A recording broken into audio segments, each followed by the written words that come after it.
Xotinchik, eshikni yopib qo'yma, eshikni qo'yapman. Agar ozroq pulingiz bo'lsa, pul tashlab ketsangiz, uyga go'sht olmasak ham kartoshka, piyoz, sabzi olaylik. 165 ming pulim bor ekan. 5 ming bo'lmasa yo'l kirib yopib qo'yaman. Qolganga ro'zg'orlik qil. Agar ortsa, bittagina go'sht osh qilib bersan. Rahmat, Erjonim.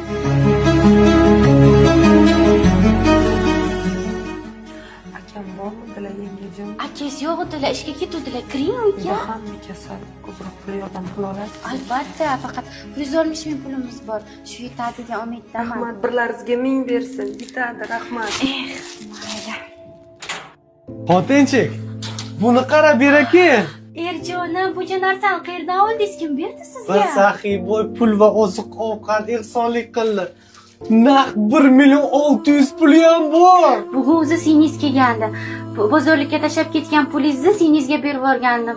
Rosa o'ylagandim sizga nima deyman deb. Lekin Allohimning o'zi sizga javob qaytaribdi. To'g'ri aytishadilar. Bir bersang 10 qilib qaytadi deb. Ehsonning mukofoti ehson bo'ladi. Eng katta ehson esa oilaga qilish kerak.